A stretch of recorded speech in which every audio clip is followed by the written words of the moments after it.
종려주간은 예수님께서 예루살렘에 입성하시면서 시작됩니다. 이때 예수님은 나귀 새끼를 타고 예루살렘으로 입성을 하게 됩니다. 그때 많은 사람들이 종려나무 가지를 들고 와가지고 우리가 오늘 읽은 본문에는 없지만은 요한복음 12장 13절에 보면은 종려나무 가지를 들고 나왔다라고 이야기를 합니다. 그래서 그 가지를 막 흔들면서 호산나를 외치면서 메시아이신 예수 그리스도를 맞이하게 됩니다. 호산나라는 말은 시편에 있는 말인데요. 이제 구원하소서라는 그런 의미를 가지고 있습니다. 메시아가 오셔가지고 이제까지 자신들을 억압하고 그리고 고통받는 곳에서 구원해 달라는 그런 이야기지요. 과연 그러면 무엇이 사람들을 억압하고 고통을 받게 하는가 하는 것을 생각해 볼 수 있습니다. 사람들을 억압하고 고통받게 하는 것은 죄라고 하는 것 때문이지요. 그래서 그 죄로 인해서 사람들은 비참하게 되었고 고통을 받고 억울함 가운데 처하게 되었다는 것입니다. 그래서 그 죄와 죄의 영향력에서 벗어나 자유하게 되는 것이 인간에게는 진정한 구원이 되는 것이지요. 이스라엘 백성들은 그 종려나무 가지를 들고 예루살렘으로 입성하시는 예수님을 향하여서 호산나라고 부르면서 맞이합니다. 종려주간을 맞이하면서 예수님의 십자가 고난을 기억하는 그런 고난주간이 되기를 주님 이름으로 축원합니다. 예수님께서는 긴 여정을 지나서 예루살렘에 가까이 왔습니다. 1절에 있는 말씀 한번 읽겠습니다. 1절 시작. 저희가 예루살렘에 가까이 와서 감람산 벳바게와 베다니에 이르렀을 때에 예수께서 제자 중 둘을 보내시며 긴 여정을 끝나고 이제 마지막 주간에 예루살렘에 오시게 되는 것이죠. 예수님과 함께하던 사람들은 감람산, 지금 이제 예루살렘 동쪽에 가면 있는 산인데 거기에 벳바게와 베단이라는 동네가 있습니다. 그쪽으로 이제 오셨다라고 이야기를 합니다. 감람산은 예루살렘에 있는 그 동쪽에 있는 산인데 높이가 한 800m 정도 된다는 그런 산이라고 합니다. 구약 성경 스가랴서에서는 이 스가랴서에서도 감람산이 등장하는데 이 스가랴서에서는 종말에 대한 이야기가 등장을 해요. 거기에 뭐라고 예언을 하느냐 하면은 그날에 종말의 그때에 그의 발이 예루살렘 앞 곧 동편 감람산에 서실 것이요 감람산은 그 한가운데가 동서로 갈라져서 매우 큰 골짜기가 되어 산 절반은 북으로 절반은 남으로 옮겨지게 된다 이렇게 이야기를 합니다. 하나님께서 예수님께서 이제 다시 이 땅에 오실 거라 그랬잖아요. 그때 임하시는 장소가 이 감람산이라고 이제 이야기를 합니다. 예수님께서 십자가에 달리시기 전에 제자들과 함께 예루살렘에 머무실 때에 함께 자주 가셨던 곳도 이 감람산입니다. 여기에서 예수님은 제자들과 함께 기도도 하시고 찬양도 하시고 그렇게 모임을 가지셨던 곳이기도 해요. 나중에 예수님은 이 감람산에서 붙잡히게 됩니다. 또 부활하신 이후에 예수님이 제자들을 만나서 40일 동안 같이 지내시다가 하늘로 올라가신 곳도 이 감람산이에요. 그래서 이 감람산이라고 하는 곳은 이런 예수님과 제자들과의 그 관계에서 그리고 이 땅에 오실 예수님을 맞이하는 곳으로서 중요한 역할을 하는 곳으로 인식되고 있습니다.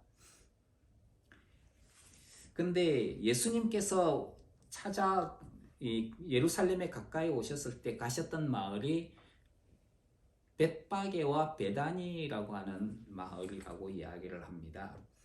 벳바게는 파게의 집이라는 말이에요. 바게의 집. 이 바게라고 되어 있는데 원래 말로는 파게예요. 파게. 그래서 벳이라는 말은 집이라는 말이고 파게라는 말은 무화과라는 뜻입니다. 즉 무화과의 집이라는 거죠. 무화과가 많이 났던 곳이라는 거죠. 또 베다니라고 하는 곳은 이 앞에 있는 베자는 마찬가지로 집이라는 뜻이고요. 예, 그리고 이제 베다니라고 하게 되면은 가난한 자의 집 이렇게 이제 이야기를 합니다. 그런데 신기하게도 이 히브리어에서는 테나라는 단어가 있어요. 테나라는 단어가 벳이라고 이렇게 붙이게 되면은 또 베타니 이런 식으로 이제 발음이 나게 됩니다. 이 테나라는 말이 뭐냐 하면은 이것도 무화과라는 뜻이에요. 그러니까 베다니라고 하면은 가난한 자의 집이라고도 해석을 하지만은 무화과의 집이라고도 해석이 됩니다. 그러니까 베다니에도 무화과가 있고 벳바게에도 무화과가 있다는 거예요. 무화과가 이제 자라서 거기서 이제 수확을 하고 무화과로 먹고 사는 동네라는 그런 뜻이 되겠죠. 그러니까 이런 무화과가 있는 마을이 이제 그쪽으로 예수님께서 예루살렘 입성을 위해서 오셨는데 그때에 예수님은 이 마을로 사람을 보내게 됩니다.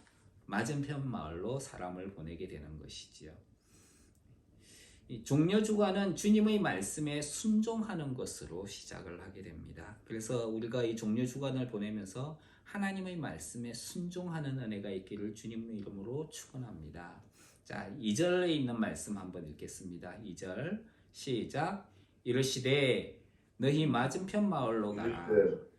그리로 들어가면 곧 아직 아무 사람도 타보지 않은 나귀 새끼에 매여 있는 것을 보리니 풀어 끌고 오너라. 이렇게 이제 예수님께서 제자들에게 이야기를 하시지요. 아직 아무 사람도 타보지 않은 나귀 새끼에 매여 있는 것을 보리니 풀어가지고 끌고 와라. 그리고 예수님께서는 한마디 더 하십니다. 제자들에게 만약에 거기서 문제가 생기면 어떻게 합니까? 3절에 있는 말씀 한번 읽겠습니다. 시작. 만일 누가 너희에게 왜 이리 하느냐 묻거든 주가 쓰시겠다 하라. 그리하면 즉시 이리로 보내리라 하시니.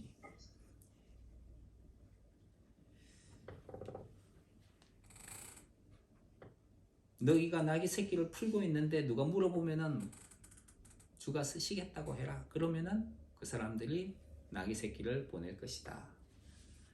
나귀는 고대에 짐이나 사람을 태우기 위한 수송 수단이 되었던 동물입니다. 우리는 이 나귀라는 말 앞에다가 당자를 많이 붙이죠. 당나귀라고 이야기하는데 사실은 나귀인데 이 당나귀라고 하는 것은 당나라에서 온 나귀라는 뜻이에요. 그래서 그 당나라에서 온 나귀가 유명해져 가지고 우리나라에서는 그냥 당나귀라고 이야기를 해요. 근데 당나귀, 나귀 같은 말입니다.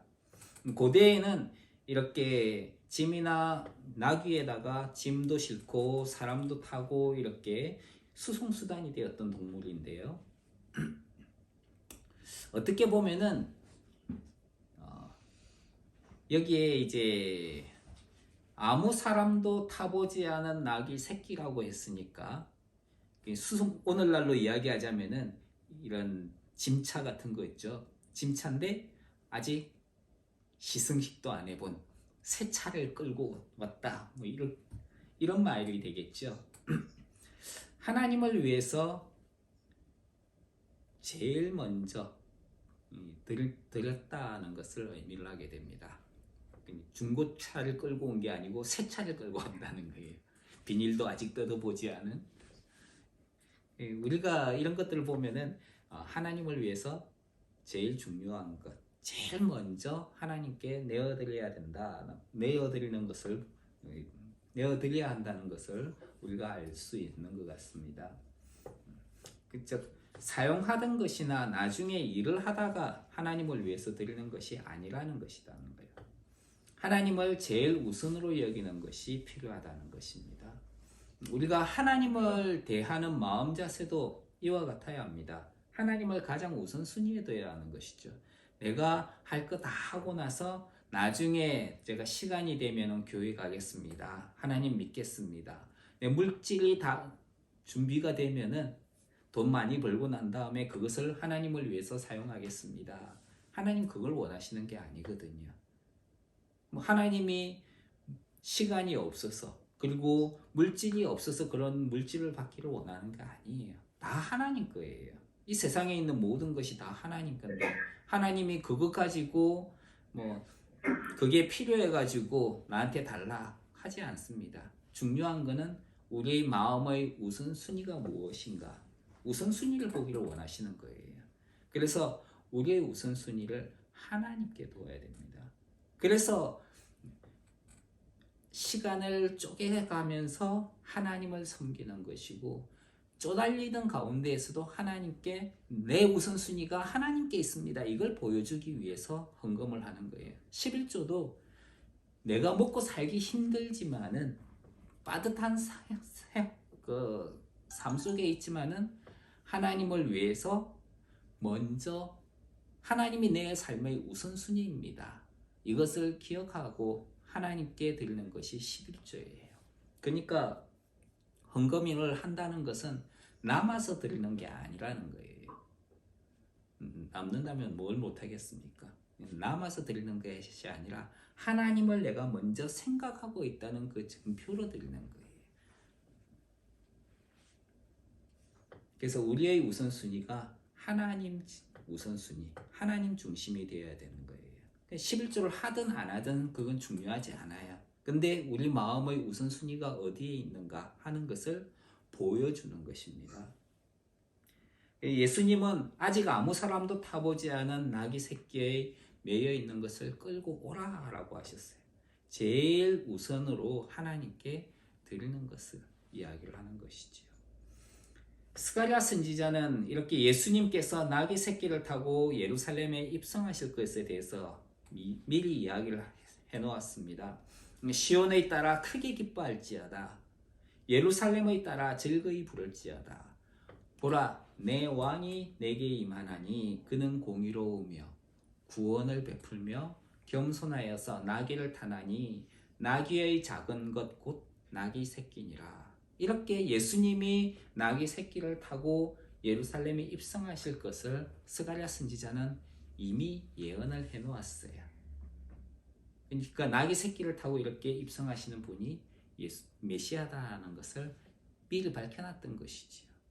이것을 아는 사람들은 예수님을 메시아로서 맞이를 하는 것이고요.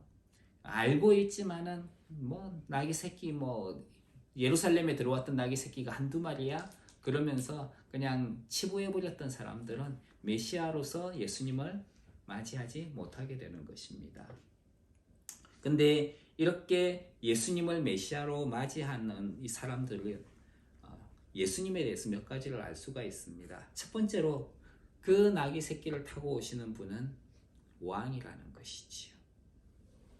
예수님은 우리의 왕이십니다. 하늘과 땅의 주인이시고 왕이신 분이라는 거예요. 스가랴 선지자는 너희 왕이 너에게 임한다라고 이야기를 합니다. 예수님은 왕으로서 예루살렘에 임하신 것이죠. 또 이 왕의 성품을 볼 수가 있는데 이 왕은 공의로우신 분이다 하는 거예요. 의로우신 분이다. 공정하게 의를 베푸시는 분이다 하는 것이죠. 또 이분은 구원을 베푸시는 분이시다. 구원이라고 하는 것은 잘못된 것에서 돌이키고 회복시키는 분을 이야기합니다. 그래서 아픈 것, 이건 하나님의 원래 의도에서 벗어난 잘못된 것이지요. 아픈 것에서 돌이키는 분, 이것도 돌이킨다. 이것도 구원이 되고요. 궁극적으로는 영원히 죽을 수밖에 없는 죄와 죄의 영향력, 거기에서 돌이키시는 분, 회복시켜 주시는 분, 그렇게 해서 구원이라고도 이야기를 합니다. 우리가 보통 기독교에서 구원이라고 할 때에는 그렇게 잘못된 것에서 돌이키는, 특별히 영혼의 구원에 대한 이야기를 합니다. 죄에서, 그리고 죄의 영향력인 사망에서 돌이켜서 생명으로 돌아오게 하는 것, 그리고 의로 돌아오게 하는 것, 하나님의 의로 돌아오게 하는 것을 구원이라고 이야기를 합니다. 예수님은 구원을 베푸시는 분이다 하는 것이죠. 또 이 예수님은 겸손하신 분이다. 예수님은 자기 자신에 대해 가지고 나는 온유하고 겸손하니 내게 와서 배우라 라고 이야기를 하셨습니다. 얼마나 겸손하시냐? 나귀를 타고 나귀 새끼를 타고 예루살렘에 입성하실 정도로 겸손하신 분이다. 보통 말을 타고 입성을 하거든요. 근데 말이 아니라 말보다 작은 나귀를 타고, 근데 나귀도 아니고 나귀 새끼를 타고 예루살렘에 입성하시면서 겸손한 예수님의 그 모습을 여기에서 보여주고 계시는 것입니다. 예수님의 말씀을 들은 제자들은 맞은편 마을로 가서 나귀를 끌고 오너라. 누가 묻거든 주가 쓰시겠다고 하라. 그렇게 일러주었습니다. 그리고 제자들은 마을로 가서 이제 나귀 새끼를 만나서 그것을 풀게 됩니다. 자, 4절과 5절에 있는 말씀 한번 읽겠습니다. 4절 5절 시작. 제자들이 가서 본즉 나귀 새끼가 문 앞 거리에 매여 있는지라 그것을 푸니 거기 섰는 사람 중 어떤 이들이 가로되 나귀 새끼를 풀어 무엇 하려느냐 하매. 6절도 한번 같이 읽을까요? 제자들이 예수의 이르신 대로 말한데 이에 허락하는지라. 매여있던 나귀 새끼를 푸는 것을 어떤 사람이 봤어요. 그리고 그것을 왜 풀고 있느냐라고 묻습니다. 사실 만약에 이 사람들이 제자들이 하는 것을 보지 못했다는 거 한번 가정해 보십시오. 무슨 일이 벌어질까요? 건너편 마을로 가서 나귀 새끼를 풀어 가지고 와라. 근데 아무 문제 없이 가지고 오게 될 것이다. 정말 제자들이 갔는데 나귀 새끼가 있었어요. 그리고 그것을 풀어 가지고 예수님에게 왔습니다. 아무 문제 없이. 그럼 그건 뭐냐 하면은 도둑질이 됩니다. 그죠?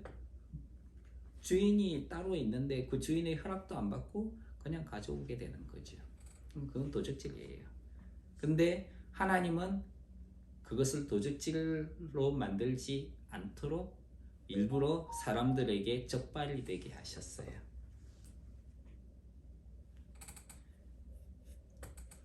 일부러 문제거리를 만들게 하신 것입니다. 일부러 사람들의 눈에 띄게 하신 거예요. 그래서 제자들이 그냥 가져올 수도 있지만 일부러 눈에 띄게 하셔서 예수님이 나귀 새끼를 타고 가는데 그게 아무런 문제가 걸림돌이 되지 않도록, 도덕적으로 걸림돌이 되지 않도록 일부러 준비를 하신 것을 보게 됩니다. 우리가 하나님의 일을 할 때에 정부라든지 뭔가 법적인 문제에서 정부 관료라든지 이런 사람들이 분명히 이거는 문제거리가 되는데 문제 없이 해결되게 해달라고, 그런 것들에 걸리지 않고 해결되게 해달라고 기도하는 경우가 있어요.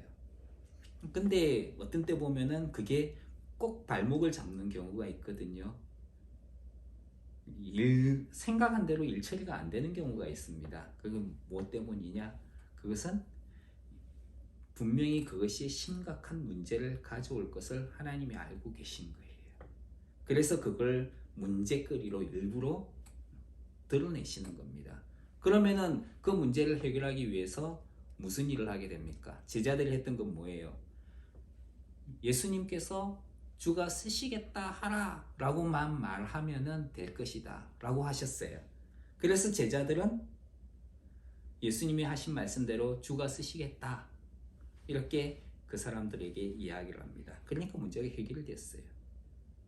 주님께서 가르쳐 주신 방법을 그들에게 이야기를 한 것이죠. 자기들의 머리로 이런 변명 저런 변명 이렇게 하지 않았다는 것입니다. 마찬가지로 우리가 세상 가운데서 일을 할 때 문제에 부딪히는 경우가 있습니다. 그것은 왜 문제에 부딪힙니까? 분명히 열심히 기도했는데 예수님이 시킨 대로 했는데 왜 문제가 생기는 겁니까? 그건 하나님이 이후에 더 큰 문제, 도덕적인 문제에 걸리지 않도록 하기 위해서 하나님께서 그 문제를 드러내시는 거예요.